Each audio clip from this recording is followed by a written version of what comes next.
ওই যে হিন্দুস্তানের দালাল ছিল আওয়ামী লীগ, একইভাবে ওই আওয়ামী লীগের স্বৈরতন্ত্র আবার নতুন করে আরেকটা দল সৃষ্টি করতে চাচ্ছে এবং হিন্দুস্তানের আশীর্বাদ নিয়েই শুরু করতে চাচ্ছে। আমরা ভেবেছিলাম গণভোটে আওয়ামী লীগ না ভোট দিবে আর আমরা বাকি সবাই হ্যাঁ ভোট দিব। আমি সোশ্যাল মিডিয়ায় দেখতে পাচ্ছি আওয়ামী লীগের সাথে সাথে বিএনপিও না ভোটের প্রচারণা চালাচ্ছে। নতুন বাংলাদেশে এই সকল ফ্যাসিবাদী কায়দা চলবে না। রাজপথে নামার জন্য প্রস্তুতি নেন। নভেম্বরে এই গণভোট হতে হবে এবং আমরা আদায় করে ছাড়বো ইনশাআল্লাহ, এর কোনো বিকল্প নাই। আমরা যখনই বক্তব্য দিতে আসি ফ্যাসিস্ট শেখ হাসিনার আমলের 3টা নির্বাচন নিয়ে কথা বলি, 14, 18, 24। আমরা যে কোনো কারণেই হোক 8-এর নির্বাচনটাকে এড়িয়ে যেতে চাই। বাস্তবতা হচ্ছে 2008 সালে যেই নির্বাচন হয়েছিল সেখানেও ইলেকশন মেকানিজম এবং ইঞ্জিনিয়ারিং হয়েছিল এবং ওই হিন্দুস্তান থেকে পরিকল্পনা করা হয়েছিল। আমরা সবসময় যেটা বলতে চাই সেটা হচ্ছে পিলখানা গণহত্যার মাধ্যমে ফ্যাসিজমের যাত্রা শুরু হয়েছিল, কিন্তু আমরা বলতে ভুলে যাই লগি বৈঠা গণহত্যার মাধ্যমে ফ্যাসিজমের প্রস্তুতি নেওয়া হয়েছিল।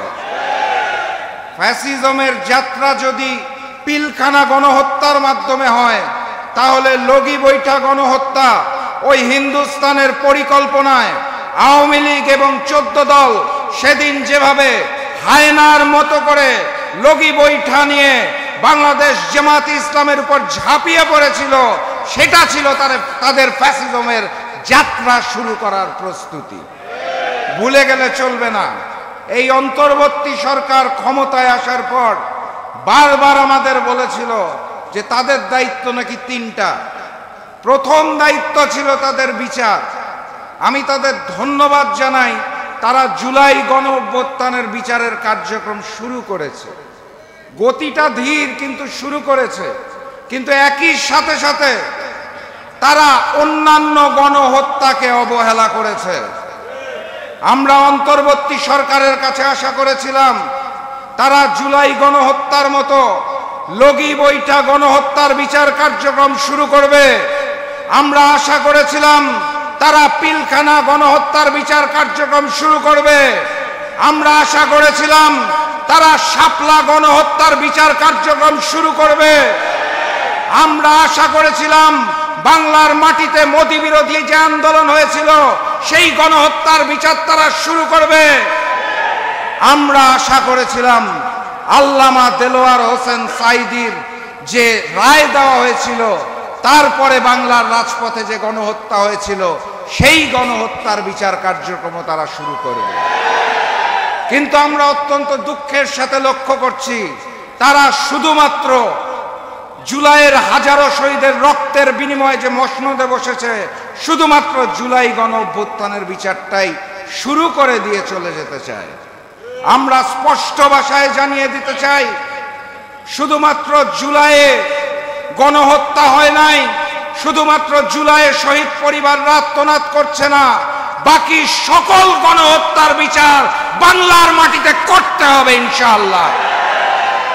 আপনারা যদি না করতে পারেন তাহলে দুহাত তুলে হ্যান্ডস আপ করে বলে দিন ইনশাআল্লাহ আগামীতে যেই সংসদ গঠিত হবে, আগামীতে যে ইসলামের আইন কানুন হবে, আগামীর সংসদে জনগণের যে প্রতিনিধিত্ব থাকবে সেখান থেকে প্রয়োজনে আমরা লগি বৈঠা থেকে শুরু করে সকল গণহত্যার বিচার করব ইনশাআল্লাহ। সংগ্রামী সাথী এবং বন্ধুগণ, আজকের এই সেমিনারের বিষয়বস্তু 2টা। প্রথম পর্ব নিয়ে সংক্ষেপে বলে ফেলেছি। দ্বিতীয় পর্বে বলা হয়েছে চ্যালেঞ্জের কথা, আগামীর বাংলাদেশ গড়ার চ্যালেঞ্জ। আগামীর বাংলাদেশ গড়ার চ্যালেঞ্জ আমরা সবাই দেখতে পাচ্ছি, বুঝতে পারছি। দেখেও না দেখার ভান করছি, বুঝেও না বুঝার ভান করছি।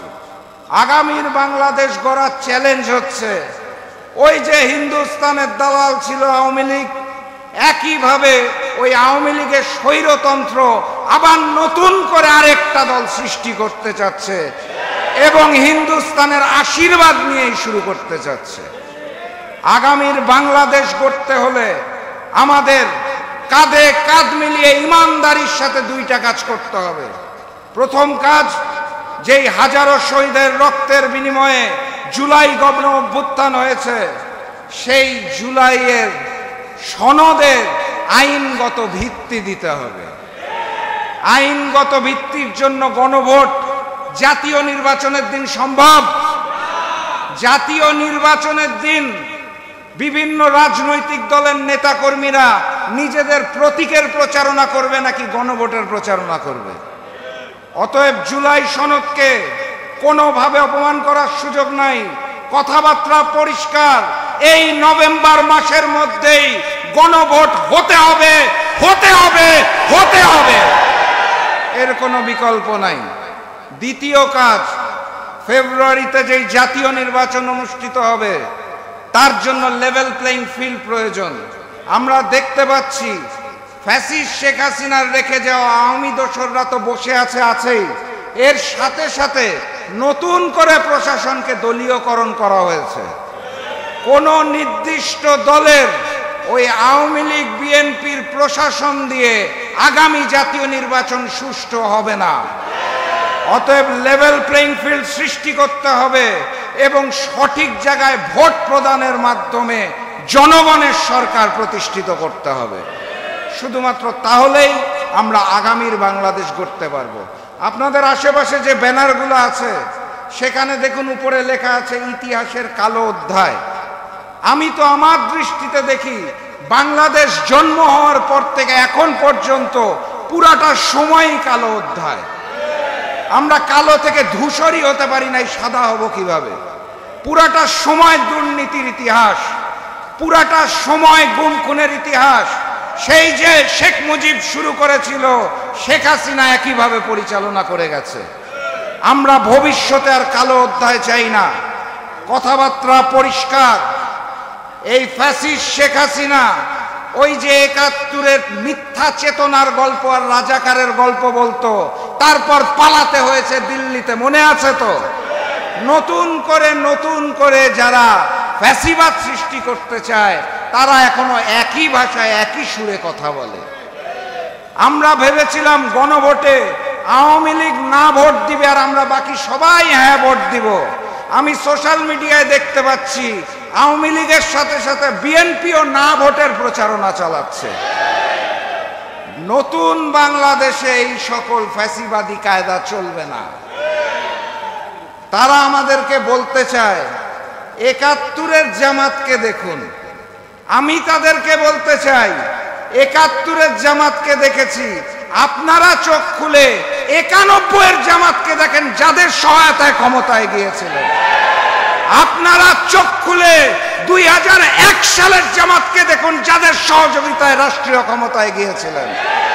আপনারা চোখ খুলে সেই মজলুম জামাতকে দেখুন যারা ফ্যাসিস্ট হাসিনার আমলে বুক পেতে দিয়েছিল রক্ত দেওয়ার জন্য নতুন বাংলাদেশের জন্য।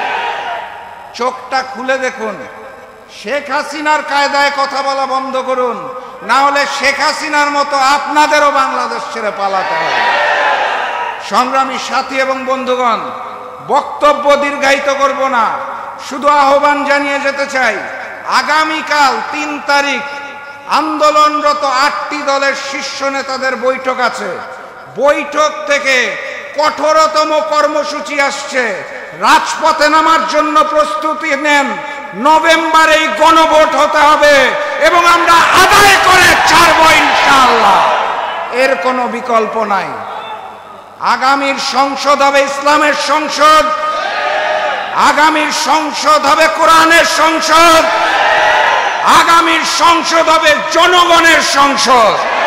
তার জন্য প্রস্তুতি নিন। আন্দোলন শেষ হয় নাই, দেখা হবে রাজপথে, কথা হবে স্লোগানে। নতুন ফ্যাসিবাদকে আর মাথা তুলে দাঁড়াতে দেব না ইনশাআল্লাহ। সেই আহ্বান রেখে আমি আজকের মতো বিদায় নিচ্ছি। বিজয়ের পথে যাত্রা শুরু, জীবন অথবা মৃত্যু। আসসালামু আলাইকুম।